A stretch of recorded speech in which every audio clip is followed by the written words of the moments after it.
Estimados amigos de Radio Portales, muy buenas tardes. ¿Cuándo vamos a aprender a decir no?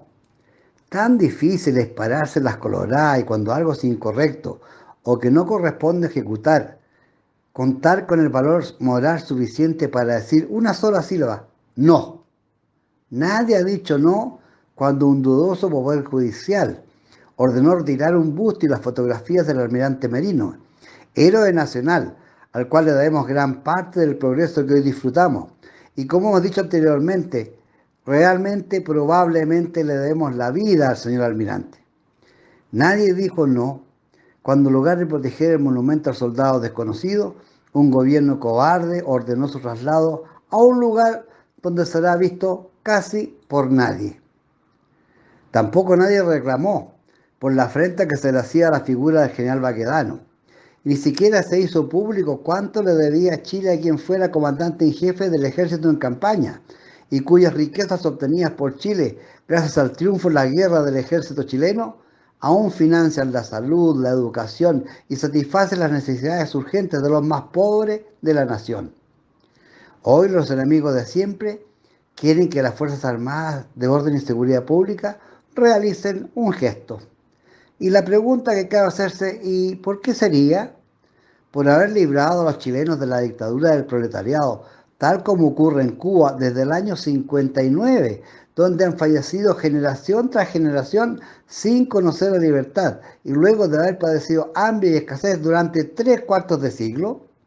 Hacer un gesto por haber evitado una guerra civil que según la izquierda de la época iba a tener un costo de nada menos que 1 millón de muertos. Por haber pacificado el país y haber eliminado a quienes robaban y mataban en los campos, por haber transformado la economía, lo que permitió al país salir de la pobreza y el desarrollo permanente que se encontró por años tras años, por haber realizado la tarea que los políticos de la época, todos los políticos de la época, no tuvieron el valor de realizar por su incapacidad y se encaminó al país al precipicio, tal como fue salvado por los militares y policías de la época. Estimado auditor, ruego a usted apreciar qué hacen las fuerzas de orden y seguridad y las Fuerzas Armadas en el día de hoy. ¿Participan en política o se reúnen para complotar? La respuesta es un fuerte no. Un grupo importante está cuidando a los chilenos y los bienes públicos y privados. Otros están dedicados 100% a sus labores profesionales, todas ellas con el permanente objetivo de cuidar a Chile y asegurar su soberanía y su independencia. O sea, las fuerzas militares y policiales de antaño, ¿hacían lo mismo que hacen las de hoy? Sí, lo mismo que hacen los de hoy, cuidar a Chile y los chilenos. Y estos señores que hoy gobiernan, ¿tienen la frescura de pedir un gesto? ¿Qué hacen los políticos? Uno, preocupados de continuar destruyendo como lo hicieron a contar de octubre de 2019. Otro, destruyendo valores y principios y de pasada tratando de destruir las instituciones fundamentales del país. ¿Y por qué lo hacen con tanta facilidad? Porque los encargados de impedirlo no cumplen con sus obligaciones. No son capaces de decir no, a pesar de que al frente tienen adversarios de una mínima capacidad personal y profesional. Intelectualmente mejor no hablar. ¿Y por qué tienen miedo de decir no?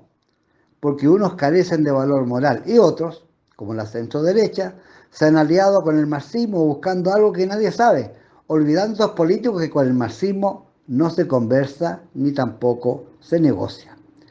Como hemos señalado en otras oportunidades, las organizaciones civiles cada vez estamos trabajando más coordinadamente y estamos conscientes de que contamos con una gran masa de adherentes y que tenemos la fortaleza para decir no y para decir basta, basta ya. No podemos continuar permitiendo que se destruya la economía y que cada día se adopten medidas para destruir la familia, tal cual la conocemos.